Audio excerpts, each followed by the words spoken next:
I call Ria Bond. Thank you, Mr Speaker.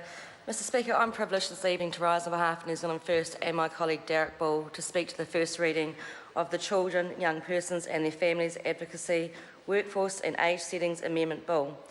The Bill's objectives are stated to help achieve a child-centred system by extending state responsibility for the care and protection of vulnerable young persons, ensuring that vulnerable children and young persons are able to express their views and have them considered as part of decision-making in individual cases and in the departmental services and policy, enabling enhanced access to appropriate specialist skills and expertise to respond to the needs of vulnerable children and young persons. New Zealand First support the idea of children's voices being heard, absolutely, but what we are nervous about, how is this going to happen within a framework of philanthropic funding? We support the idea of including other professionals. However, New Zealand First insists professionals, no matter who they are given additional skills to deal with vulnerable children in care and protection. What New Zealand First is worried about is whether this bill is going to open the door to inviting outside, perhaps international entities, to come into New Zealand and provide contractual services to our vulnerable children and young persons. This we will not accept. Hence our position to send this bill to the robust select committee process so those concerns can be alleviated or diminished, such as the risk this bill opens a door for the privatisation of our social services for our vulnerable children and young persons. Just this morning I sat before Minister Tolley in the Social Services Select Committee. I listened to the justifications and rationale that sit behind where this national government has spent the taxpayer money tackling the poor record of how the state has parented our most vulnerable children. The Minister says that we must have a cultural shift in our thinking throughout society if we are to ever get it right.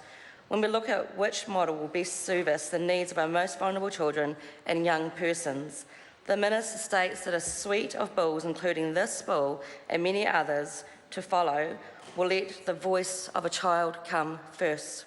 To put children at the forefront, to let the child tell us what they need, for adults, governments, past and beyond, to understand what our vulnerable children need under state services. I'm going to break this bill down by three main areas: age settings, advocacy and workplace settings. Regarding age settings, this bill proposes to extend the provisions of the statutory care and protection system to persons aged 17 to 25 years. Currently it's 17 and then you're out. I've actually seen how detrimental this is to children. Just recently I was privileged to attend the L'Oreal Foster Care program workshop, and what it was is it gave these children the opportunity to dare to believe, to actually believe that they can bust out of the stigma that society and people have actually placed them under.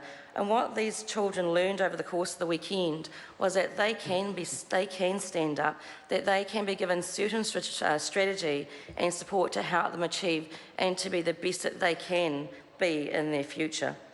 I was really quite astounded by the concern of some of the children that once their state service care ended at their age, that they were actually quite anxious about what and where they would go to next, because still in some cases their families weren't appropriate to go back to, Mr Speaker, and often these children are left to fend for themselves.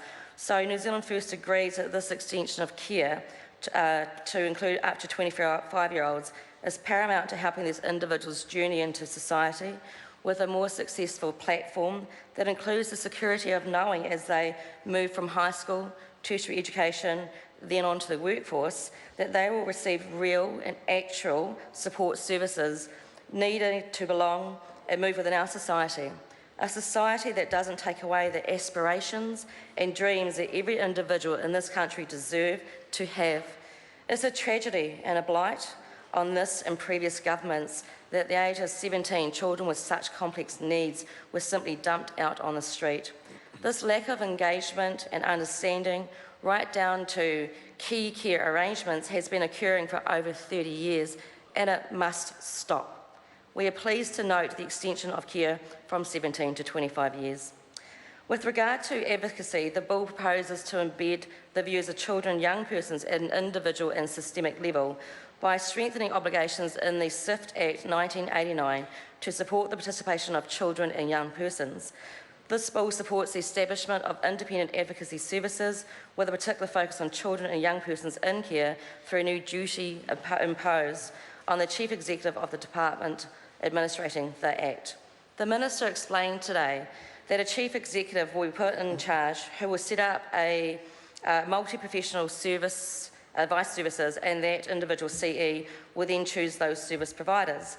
This will include social workers, district health boards, police, psychiatrists, psychologists, educators, and many more who will get the chance to design this foolproof system that's meant to last a lifetime and where the voice for children will again be heard.